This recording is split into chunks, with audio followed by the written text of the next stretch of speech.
To the people pleasers. Do you ever feel like you're caught in the perfectionist trap? My name is Amy Ballantyne, and I'm so excited to be joined today with Kim Basler, who is an expert in so many things, incredible woman, author, amazing speaker, so powerful when she speaks on stage, on podcasts. This woman, I am so excited to have you here today, Kim. Let's get started. Thank you, Amy, for that. I have to receive that right now. Thank you. Yes, I'm so happy to be here with you. Thank you for asking me. So we are talking today about this challenge of perfectionism, how perfectionism hurts us all. But before I jump into that, this is Power to the People Pleasers. And I'd love to know the real and raw you. How has people pleasing shown up for you in your life? In so many ways, and let's be real, still does. So, we're talking today about perfectionism, but this concept of people pleasing and perfectionism are so linked. So it makes total sense. My perfectionism, my people pleasing started at a really young age. And for me, where it developed initially from was with my struggles with my body. Anybody that knows me knows that my history is that I have 30 years working with trying to change my body. So that is a good part of my story, is that it was rooted, my not enoughness, my need to please others, my need to try to make me the best person that I could be, really was rooted in my body struggles. But what I learned is that, sometimes where we feel like we're not, like, I'll never measure up. So I had this belief system that my body was never going to measure up, because no matter what size my body was, I always found fault with it. Mm-hmm.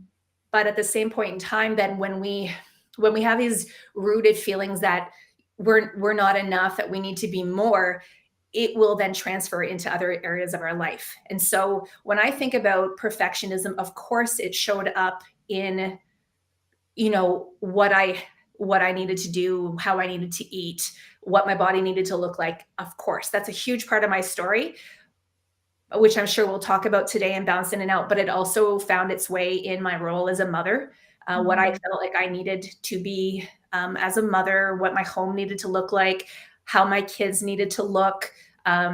It also showed up in my career 100%. Probably, like, I worked in the fitness industry for 30 years, and I'm still in it, just in a different capacity now. But like, initially as a fitness instructor, I openly talk about this, Amy, as you know, like, I fed my self-esteem through other people's opinions of me, through the things that I was going after. I didn't consciously do this, though, and I think that's really important to acknowledge, that we do things, and then if we are feeling less than on some level, we recognize that we get some type of external validation, and we do it. And I was in the fitness industry as a group fitness manager, and can you imagine somebody who wants to be everything for everyone else, because down deep she feels like she's not good enough. Yeah. But now you have 70 plus, usually type A fitness instructors to be there for. Yeah. And you also have 5 different fitness clubs in 3 different regions.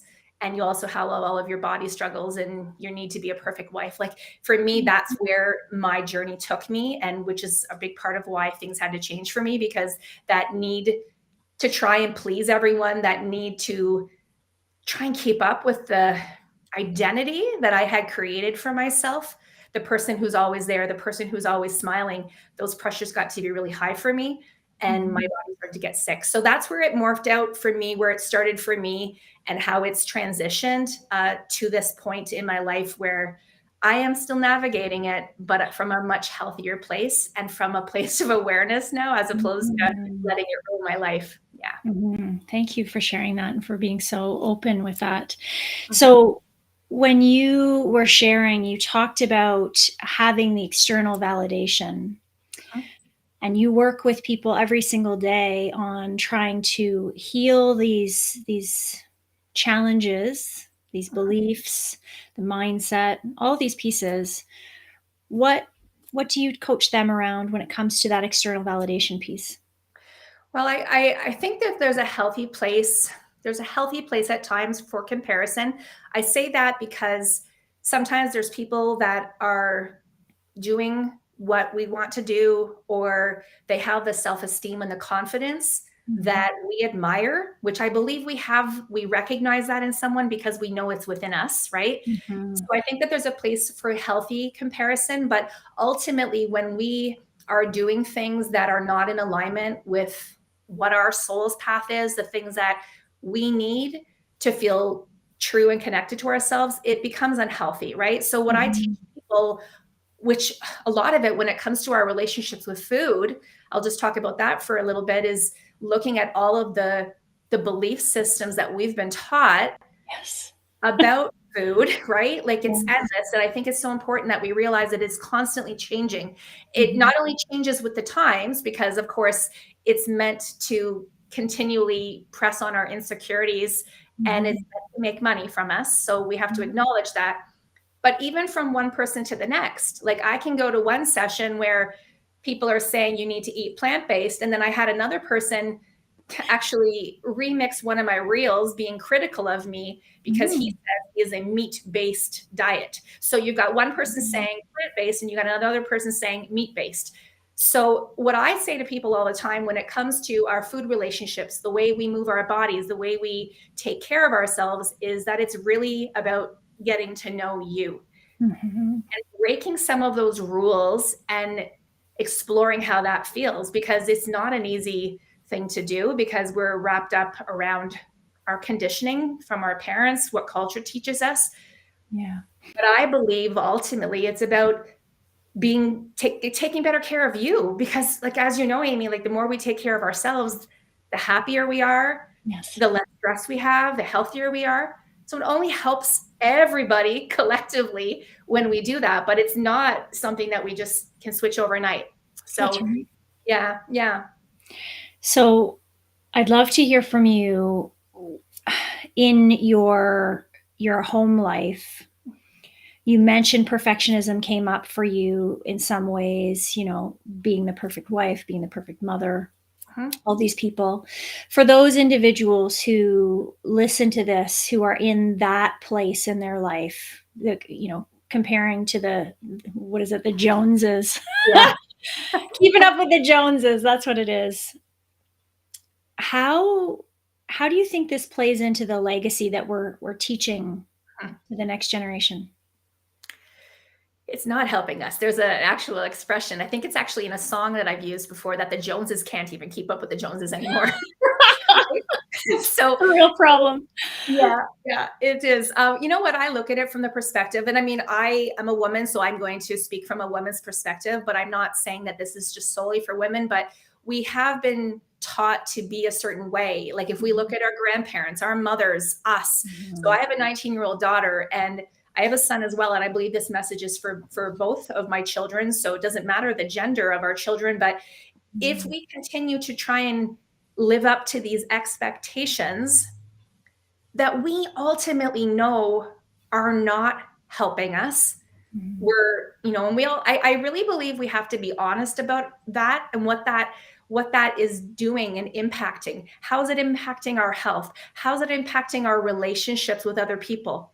How is it Yes. impacting our happiness? I really believe in that. So when we try to, I always use the analogy of, the person juggling all the balls, trying to keep them up in the air, Mhm. right?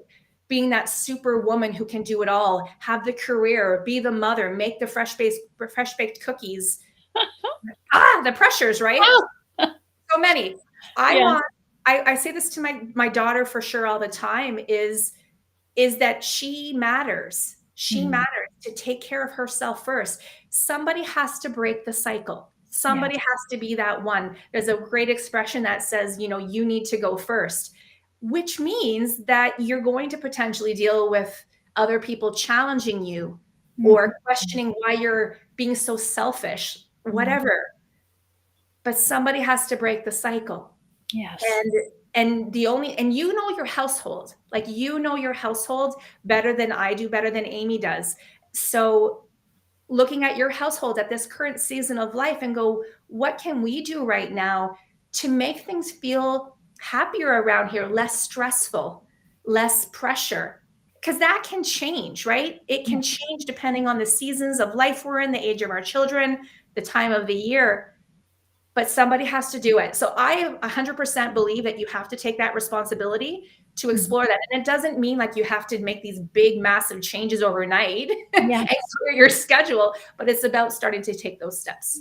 I love that. I love that you're sharing that. And I had this conversation with a client once where we were digging into, all the things that were on her particular plate, and talking about legacy and what we're teaching every moment, right? Our the people around us are witnessing our behavior and learning from those things, whether we like it or not.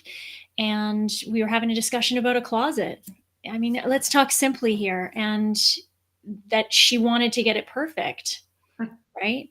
And I invited her to look at the opportunity to delegate, to take the thing off her checklist, and what would happen if it didn't look exactly perfect. But what on the other side, what's the great learning that can come for her children to be a part of it, for her significant other to be a part of it, for everybody to have a piece of the puzzle instead of it just landing on her lap.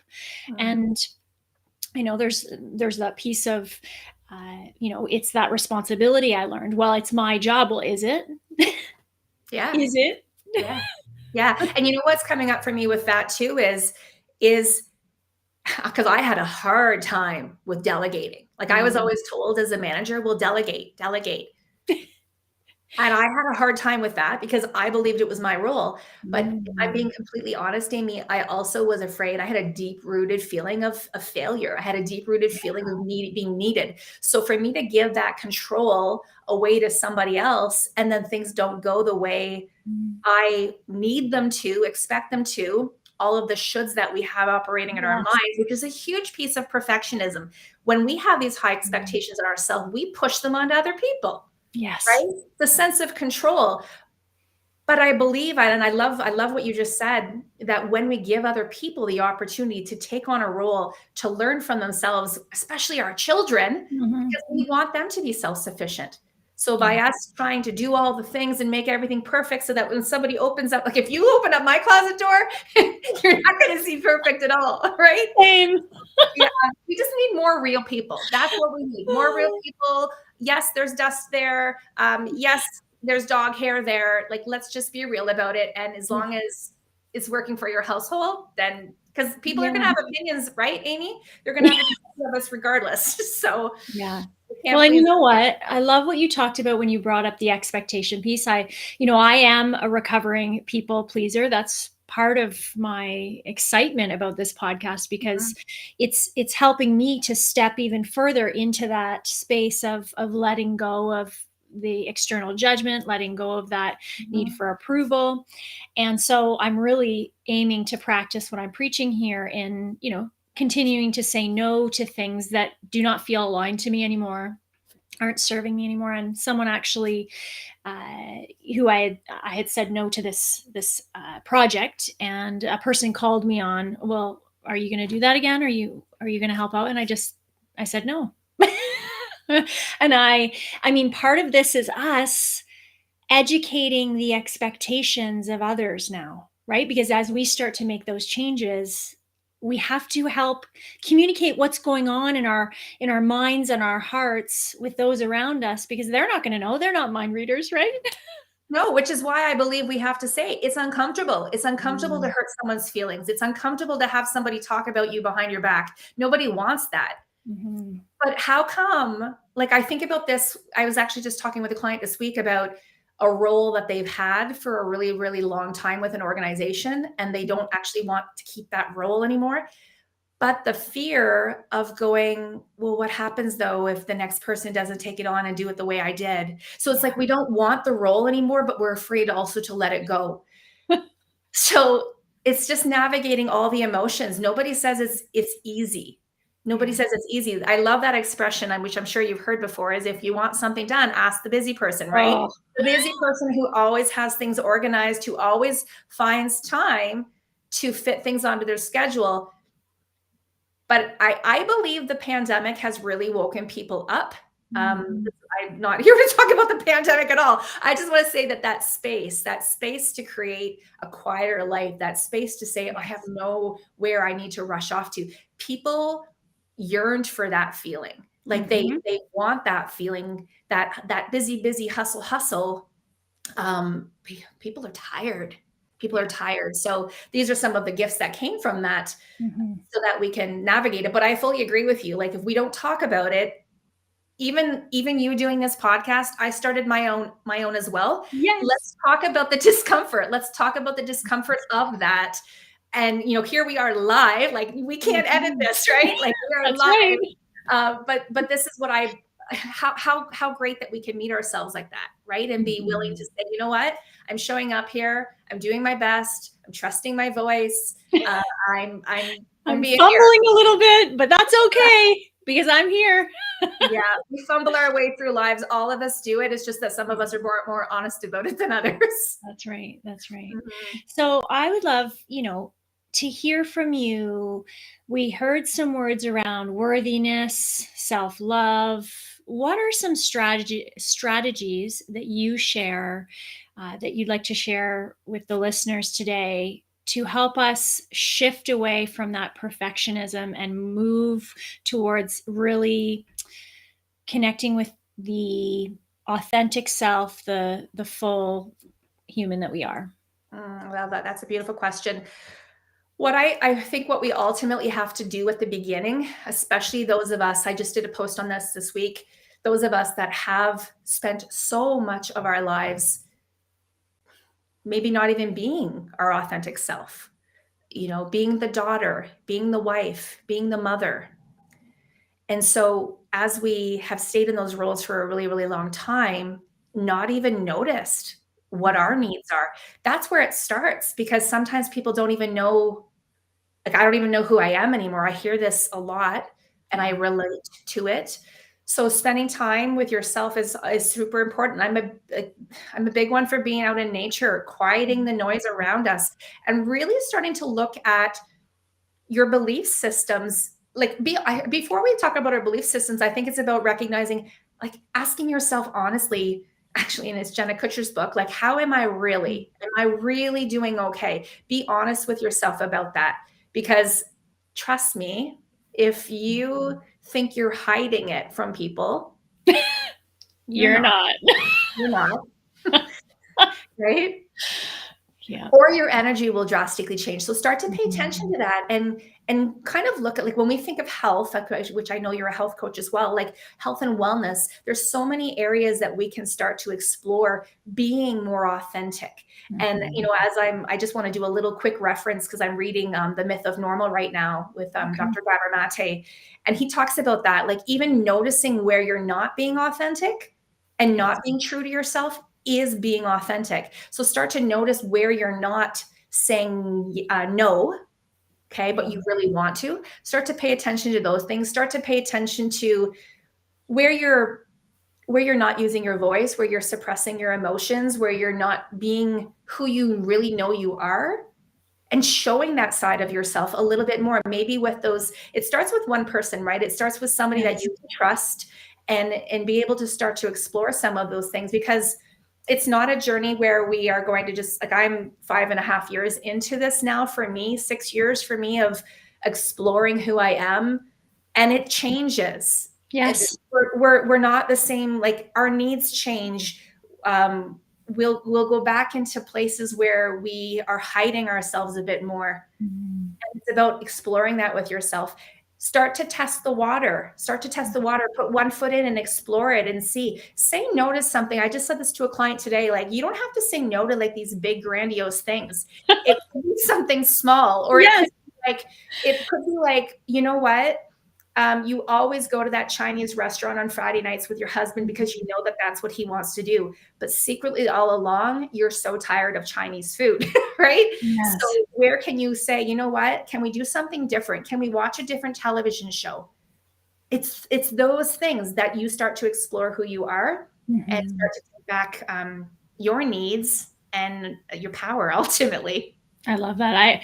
I've talked with a client recently about that kind of thing, that we have these next evolution of ourself. What is Yes. the next evolution of you going to look like? And when you look to the future of the person maybe you aspire to be based on things that you hope to gain, different skill sets and uh, opportunities, what does that next version of you inspire you to take action on today, right? What small steps can you take to say no to the good things in order to say yes to the great things?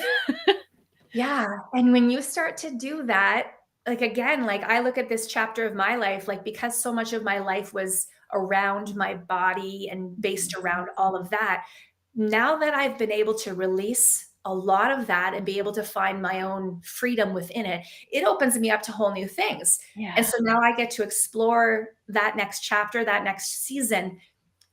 But and I'm sure I've said this to you, like, a lot of those core beliefs, I call them also our wounds, those Mm, wounds that we have, they will show up.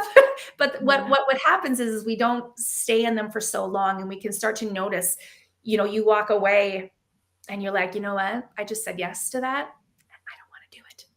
I don't wanna Yes. do it." And being able to go back and say, "You know what? I changed my mind." Because guess what, everyone? We get to change our minds. Yes. We get to Yes, change our we can. Yeah, right? Give That's the yourself whole idea. Oh, yeah, and you know what? Like, here's another thing, and I know that we take a lot of these things as basic information, but people don't know it, so I'm gonna share it.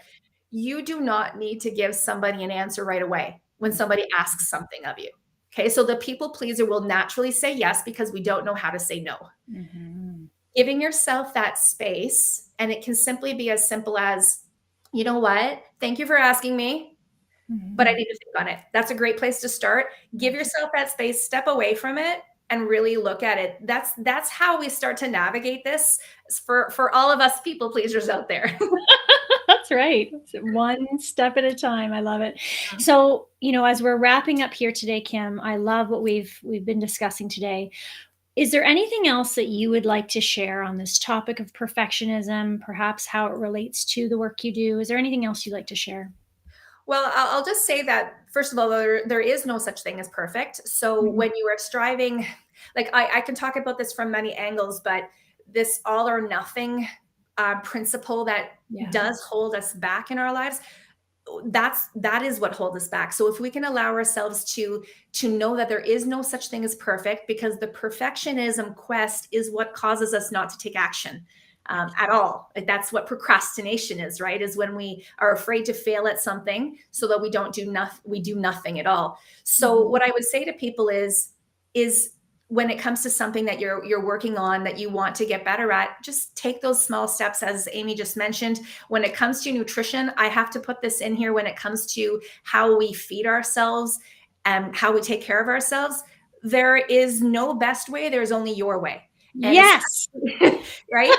So if you have history, like if you have history like mine, where you have you have dieted a lot and you're always looking for something else that's going to make you feel like you would fit into society, Mhm. know that that is the power, is to start to give yourself the freedom to make choices that are best for you, Mhm. and not based on what society says we're supposed to do, because our bodies needs change, our needs as humans change all the time. So I love that. get to know yourself and be honest. And I'm going to say, like, be selfish if we want to use that word selfish, or Mhm. selfless.